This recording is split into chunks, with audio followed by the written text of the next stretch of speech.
That's your new name here on Rubicon.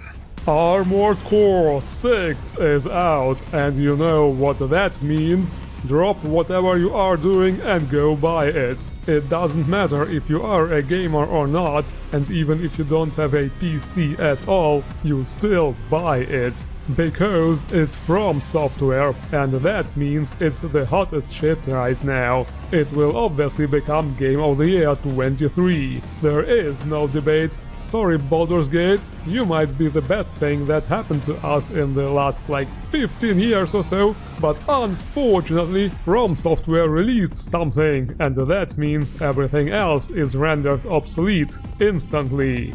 What did you say? You are not into mecha games? Well, guess what? Now you are. You are going to play this game, and you are going to love it, and you are going to make it unnecessarily difficult by inventing additional bullshit rules, like not using certain weapons and builds, because they make the game too easy. And you are going to chop off both your hands and play it with your testicles, like a real man, and then make edgy PP comparison posts on the internet, because this is how cool kids play games nowadays. There is no other way.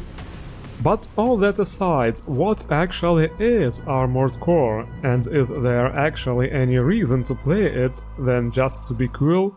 Well, considering From Software's latest endeavors, one would expect just another Souls game with a mecha disguise reskin.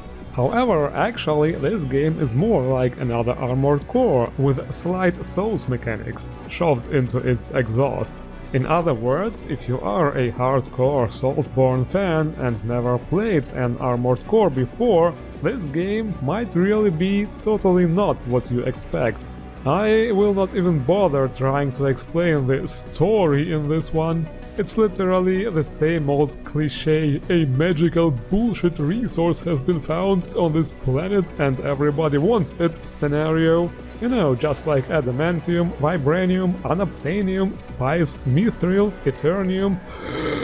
Okay, this time it's actually called coral. Coral? What a great name! And the planet is obviously called Rubicon, hence Fires of Rubicon. We all came to this planet to fight over the magical bullshit resource and... wow, what a fresh and innovative way of writing. And you play as this voiceless, faceless, soulless merc pilot with brain damage. If we get our hands on Rubicon's coral, we'll make a killing.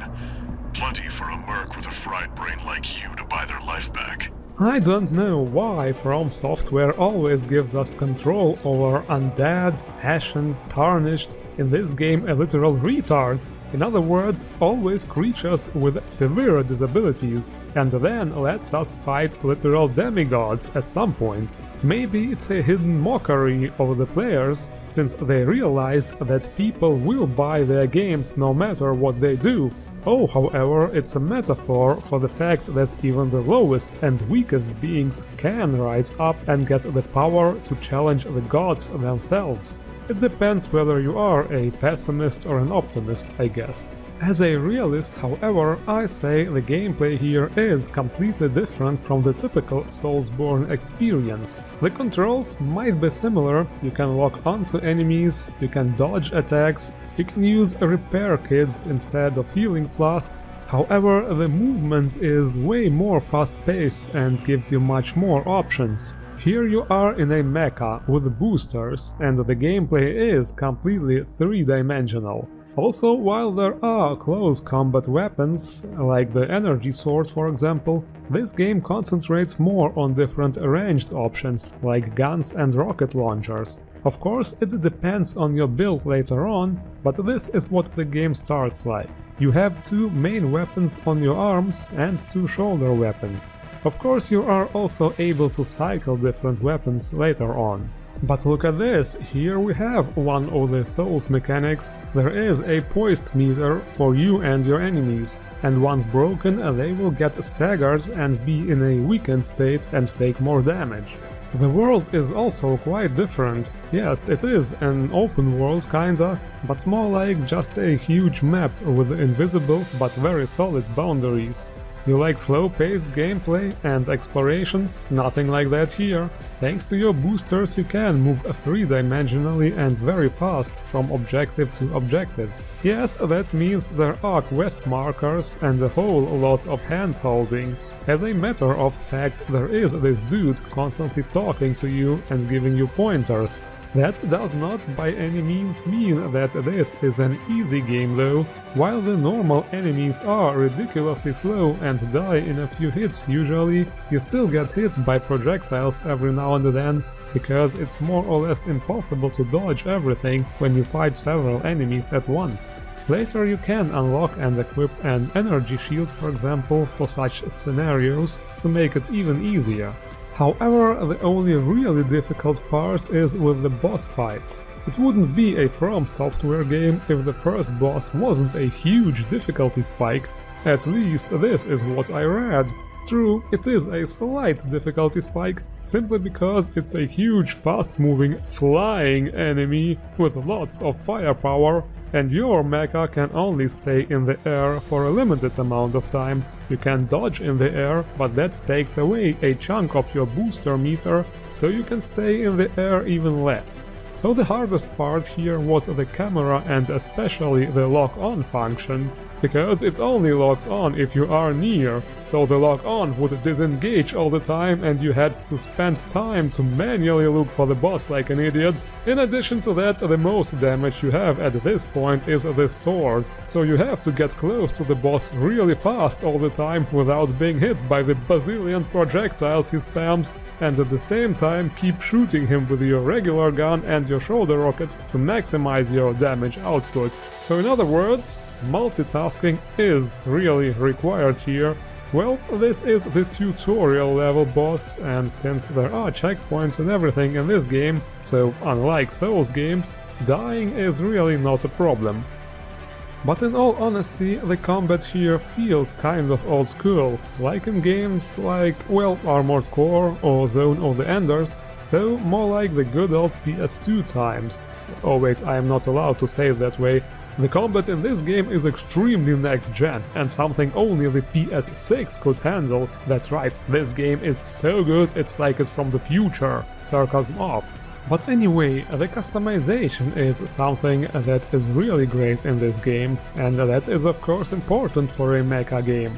Of course it's possible to buy and switch out weapons and other parts, and that way create a unique build for specific mission requirements or just your preferred playstyle. You can buy parts in the shop using the in-game currency. At first I thought that's a euro sign, but looking closer at it, the currency in this game is called comb. Comb! Seriously, what in the name of the machine god went through their heads as they thought up those imaginary units for this game? I don't wanna know. You can of course freely customize the looks of your mecha too, choose paint jobs, and decals and so on. As for the progression, you can go on missions or choose training. The training missions are really recommended because they not only teach you how to use many functions, the manual reload, for example, is not mentioned anywhere else. You actually have to hold down the Y button and then pull the weapon trigger. But you also get free parts for completing those training missions. And in the main missions you are basically thrown into a map where you have to complete a specific objective, whether it is just kill all enemies or do something specific, like take out certain enemy key units. And once you are done, the mission will instantly end, even if you are surrounded by enemies and dying at this point.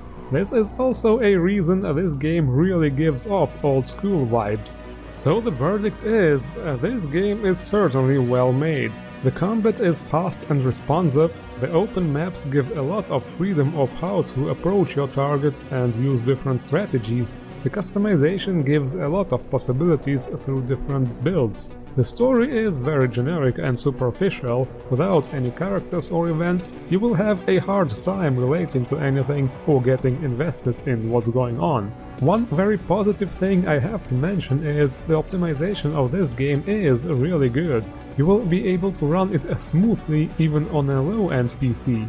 This is something that is rarely being mentioned in reviews nowadays, but since not everybody can afford a beefy PC, I think it is very well worth mentioning.